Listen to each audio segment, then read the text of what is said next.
Hello friends, welcome to Harrish Kitchen. இன்றைக்கி நம்ம பார்க்க போகிறது குலோப் ஜாமுன் எப்படி செய்கிறதுங்கிறத பார்க்கலாம்.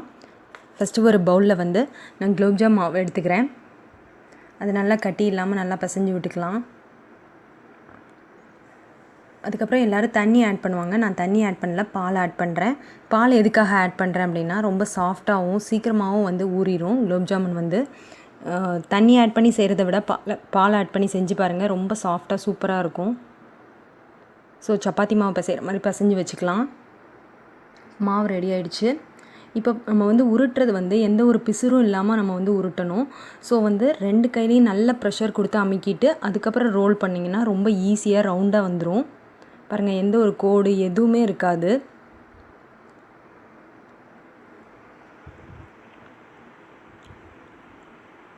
ஸோ இந்த மாதிரி உருட்டி வச்சுக்கோங்க. அப்போ தான் நம்ம கடையில் சாப்பிட்ற மாதிரியே குலோப் ஜாமுன் நம்மளுக்கு கிடைக்கும். ஸோ இந்த மாதிரி நான் போட்டு வச்சுட்டேன்.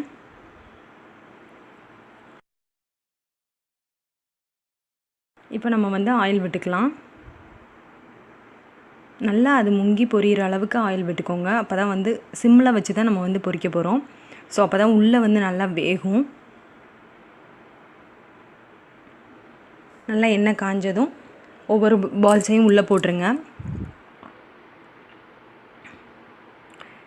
எண்ணெயில் பொரிக்கும் போது கேர்ஃபுல்லாக பொரிங்க.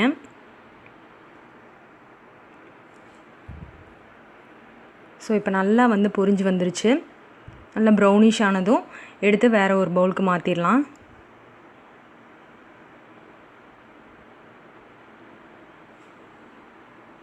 இப்போது பாகு ரெடி பண்ணிடலாம். ஒரு பாத்திரத்தில் ஜீனி எடுத்துக்கிறேன். நான் 2 பாக்கெட் குலோப் ஜாமுன் மாவு போட்டிருக்கேன். அதுக்கு 1 கிலோ ஜீனி எடுத்திருக்கேன். ஸோ ஒரு செம்பு தண்ணி ஊற்றிடலாம். அதில் இப்போ பாகு நல்லா ரெடியாகி வந்துருச்சு. லைட்டாக பிசுபிசுப்பு இருந்தால் போதும். நம்ம பொரித்து வச்சதுக்கப்புறம் லாஸ்ட்டாக எல்லா குலோப் ஜாமுனையும் பாகில் ஊற்ற போகிறோம், போட போகிறோம். ஸோ அப்போ தான் ஈவனாக ஊறும்.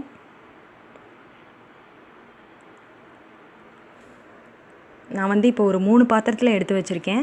ஸோ 3 பாத்திரத்தில் 15 எடுத்து வச்சுருக்கேன். ஸோ ஒவ்வொன்றிலையும் நான் பாகை ஊற்றிட்டு நல்லா மிக்ஸ் பண்ணி விட்டுறேன்.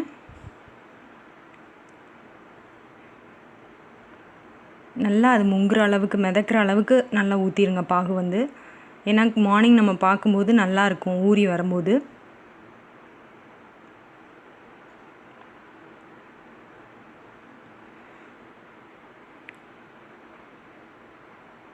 இப்போ மீதம் இருக்கிறத அந்த இதுக்குள்ளேயே போட்டுறேன். ஸோ இப்போ மார்னிங் பார்க்கலாம்.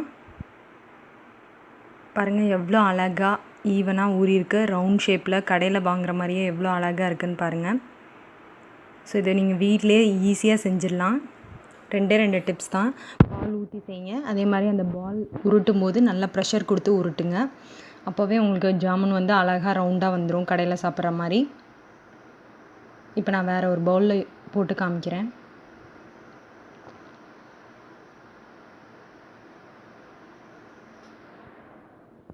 ரொம்ப ஈஸியான சூப்பரான குலோப் ஜாமுன் ரெடி ஆயிடுச்சு.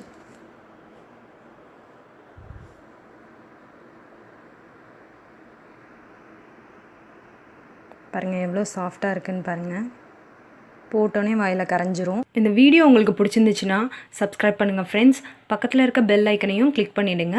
இது மூலமாக நான் போடுற அப்கமிங் வீடியோஸ் எல்லாமே உங்களுக்கு நோட்டிஃபிகேஷனில் வந்துகிட்டே இருக்கும். Thank you friends.